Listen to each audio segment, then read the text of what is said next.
You've tried. You've visualized. You've repeated affirmations. You've read the books, made the vision boards, raised your vibration, whatever that means. You've done what the videos said. And yet, here you are, still waiting, still hurting, still wondering if manifestation is even real. They told you to trust the universe. They said to think only positive thoughts, to align your frequency, to speak it into existence, to act as if it's already yours, like reality is a vending machine, waiting for you to press the right combination of feelings. But deep down, something doesn't sit right. Not because you're bitter, but because these promises no longer match the weight of your experience. You've tried to manifest from your pain, from your lack, from the lonely edges of desperation. And what you hoped for never came, or worse, what did arrive, only proved how disconnected you still felt. And now, here you are, sitting in that sacred confusion, asking the question no one wants to ask. If manifestation is real, why isn't it working for me? This isn't a video about hacks or tricks. It's not here to sell you instant change. It's here to offer something deeper, not a method, but a mirror. A moment to understand that the real power to shape your life does not begin in the external world. It starts inside. Today, we're going to unravel the truth about manifestation. Not the fantasy, not the Instagram quota, not the magic. The truth. Because it's not that manifestation is a lie, it's that what you've been taught about it is. Everything around you, from buildings to movements to the belief systems you've absorbed, began in someone's mind. The power to create has always lived in you, yes, but it's not activated by longing or hoping or reciting what you don't truly believe. It's activated by alignment, by clarity, by becoming the kind of person your vision can land safely inside. This is not a blind leap into positivity. This is coming home to the technology that is your mind, your emotion, your energy, when they all move in the same direction, towards the same truth. And maybe that's where it begins again.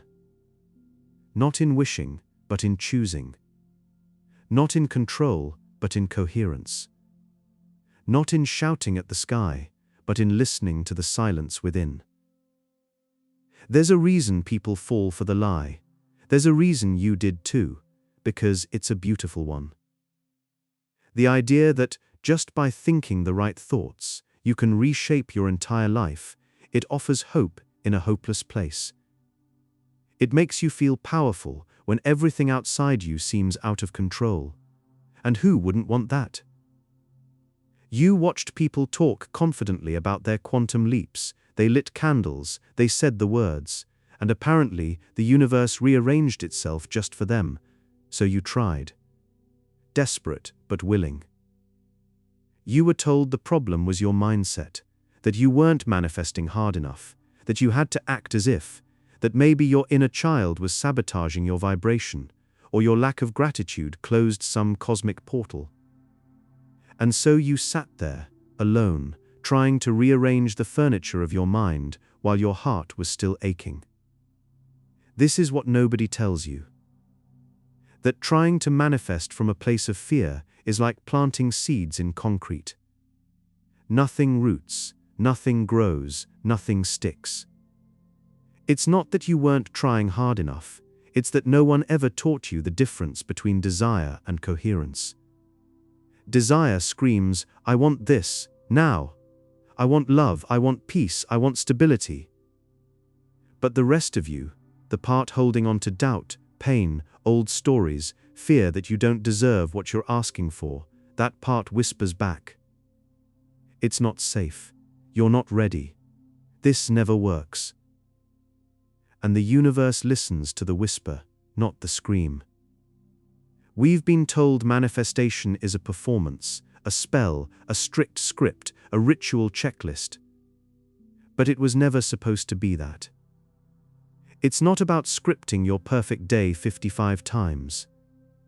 It's not about naming a dollar amount and counting down to its arrival. It's not about tricking the universe into thinking you're okay when you're dying inside.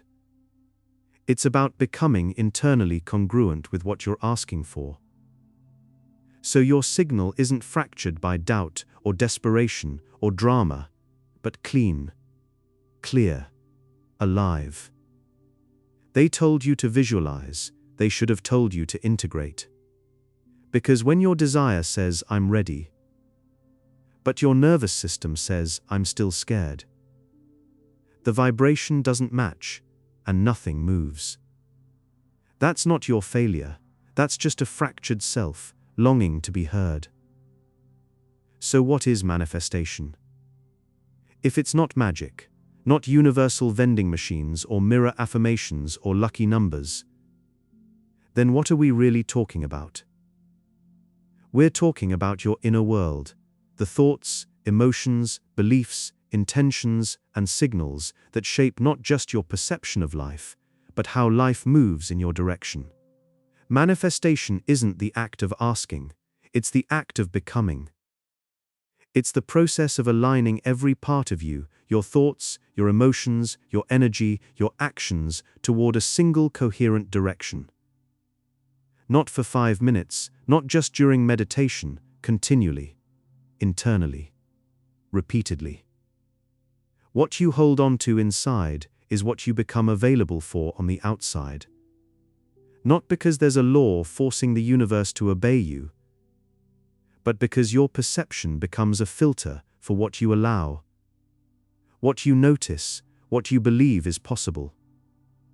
And your subconscious listens far more closely than your conscious voice does. You can say, "I want abundance," but if what lives deeper in you says it's impossible, then that is the frequency you emit, and that's the reality you recreate.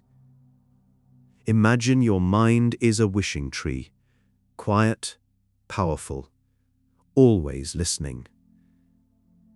Every thought you repeat, every emotion you rehearse, is a seed you're dropping into its roots.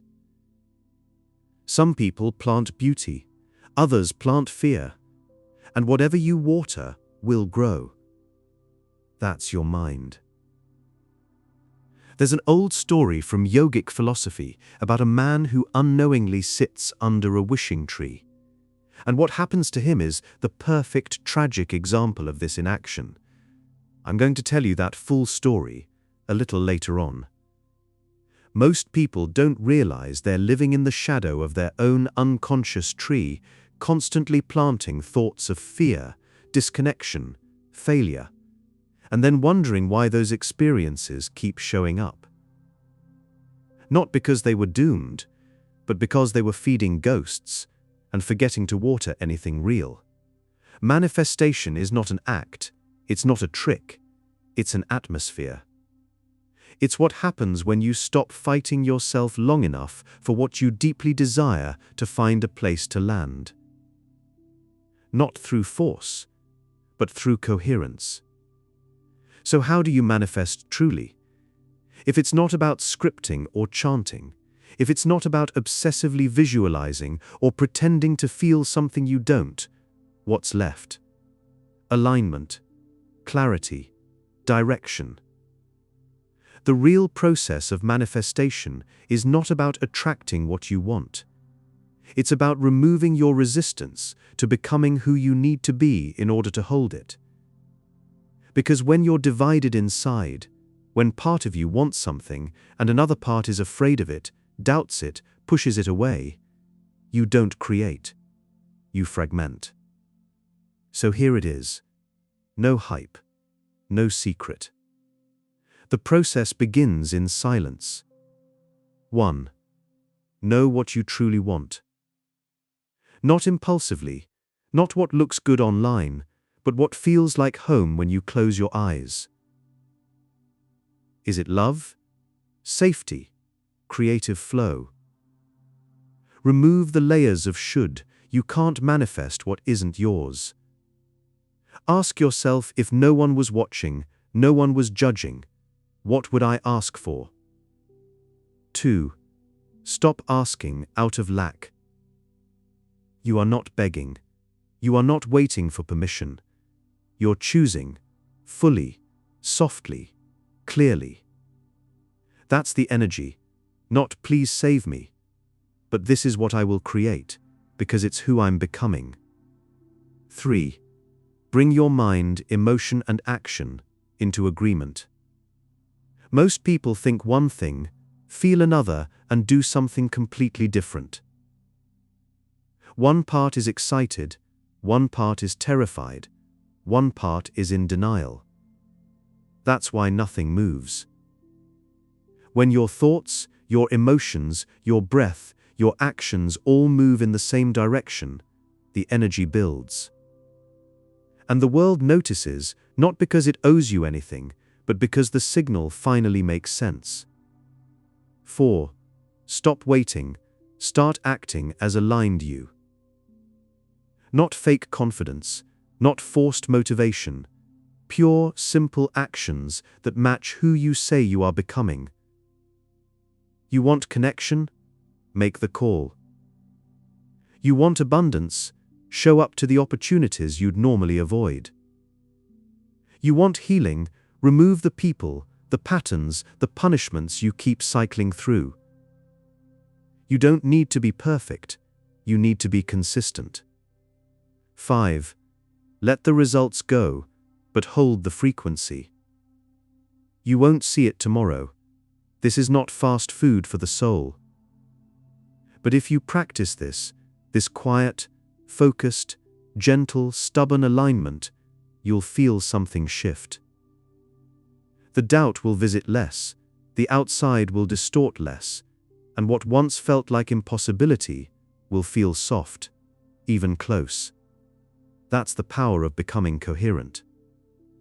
When your inner world stays steady, the outer world starts to trust you again. So, about that story I promised, the one about the man who found the wishing tree.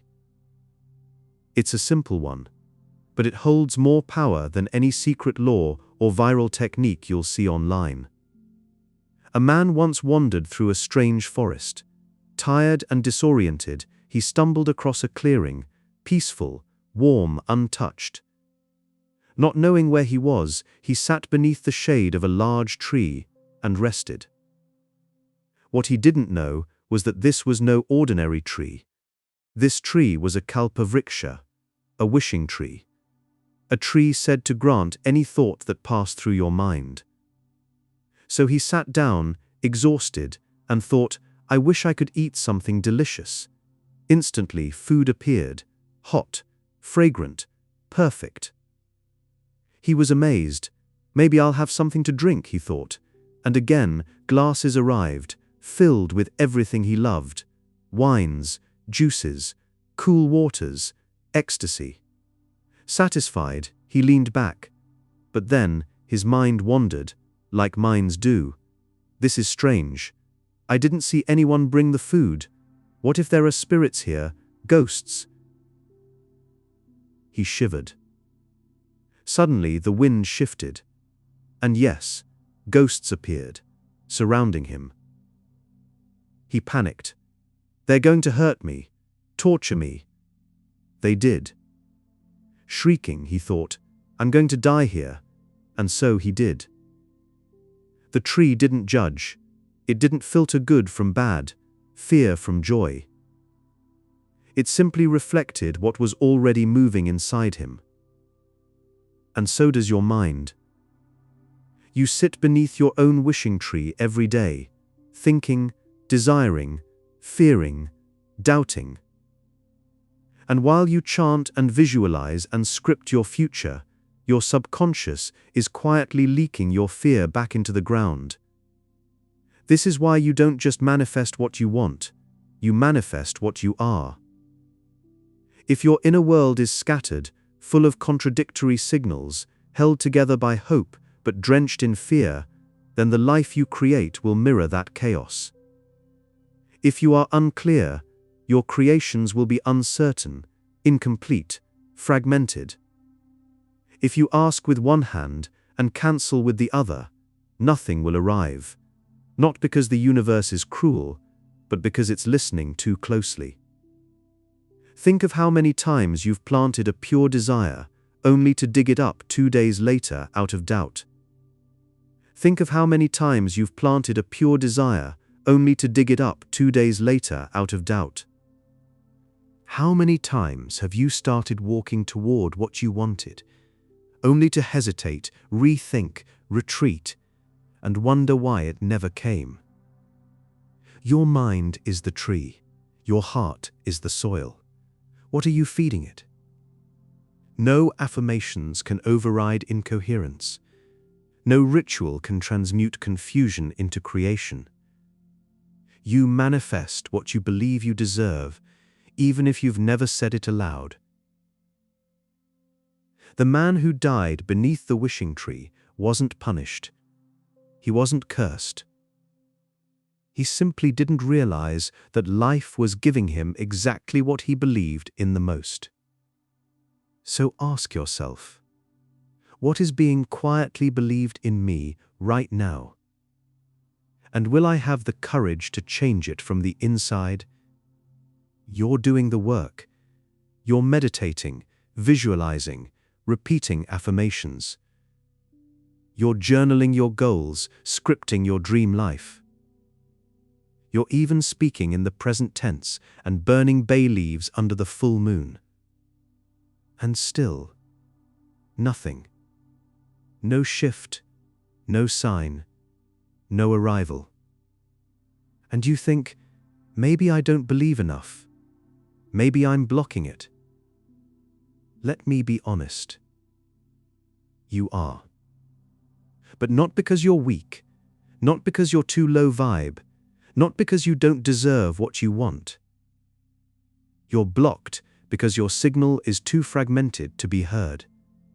Imagine for a moment that manifestation is a radio transmission. Your desire is the message. Your mind is the antenna. And your subconscious is the signal. If you say, I want abundance, but beneath the surface there's fear, guilt, doubt, unprocessed lack, then all those background frequencies contaminate the signal. And the message never arrives where it's supposed to, because the universe doesn't respond to your words.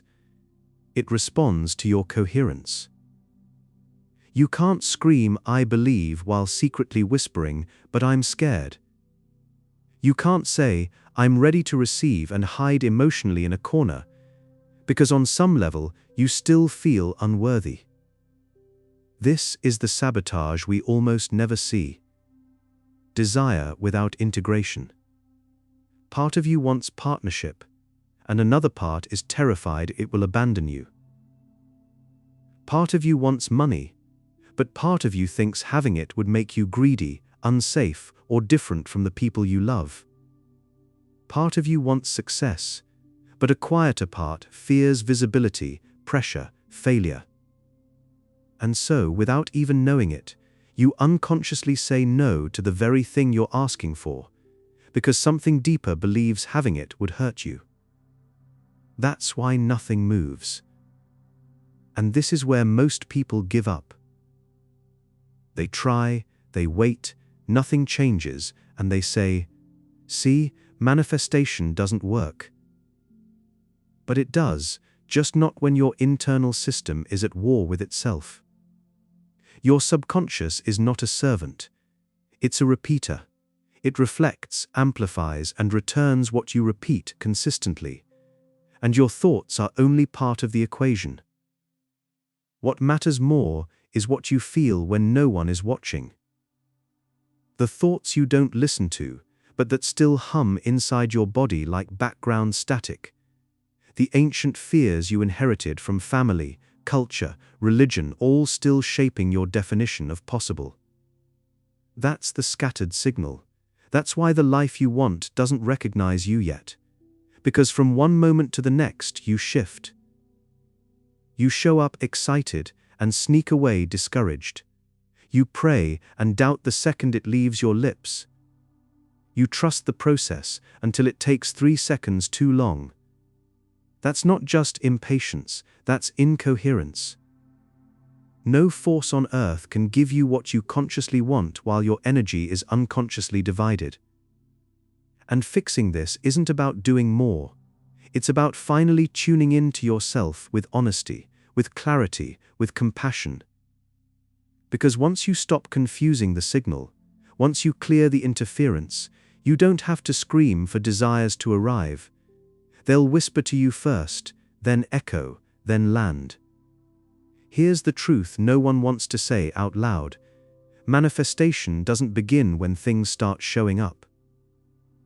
It begins the moment you show up to live as the person who receives it, even while nothing has changed. Even while you have zero evidence, even when the proof hasn't arrived. Because most people don't want to manifest. They want to be rescued.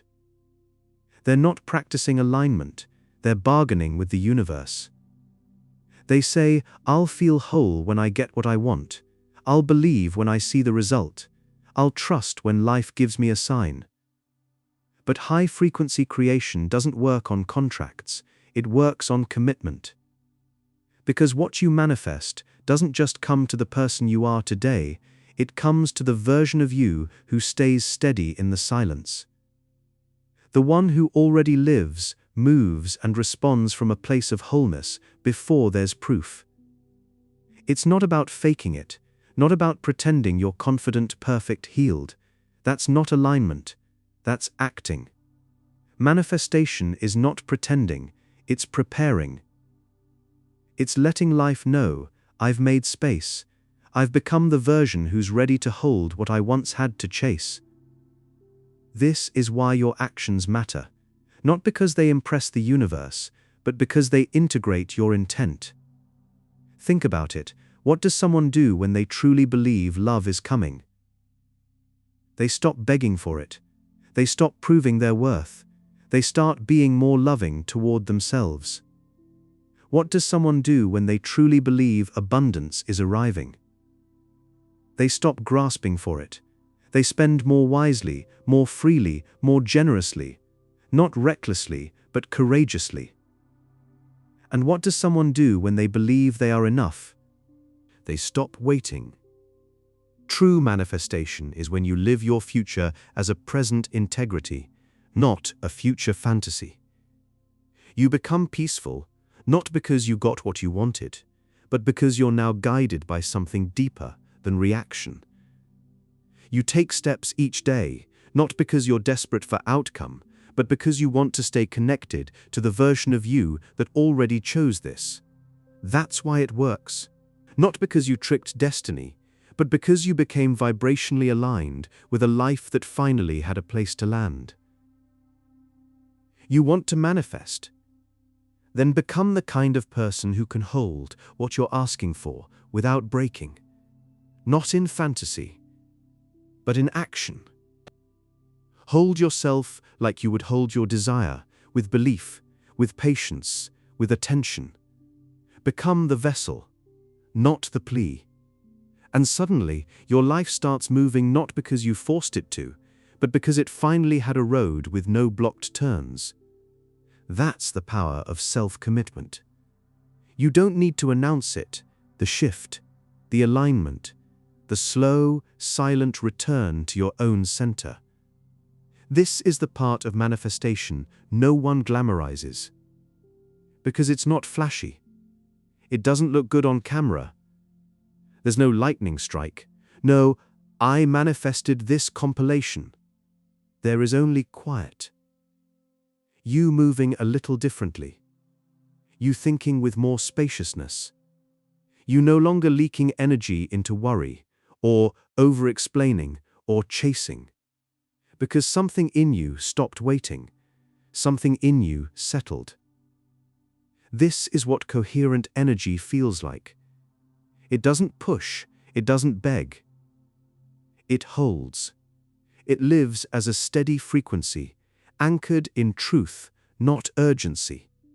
Where manifestation stops being about outcomes and starts being about who you're choosing to be regardless of them. You're no longer trying to make life bow to your timeline. You're creating a life that can hold what matters, even if it takes longer than expected.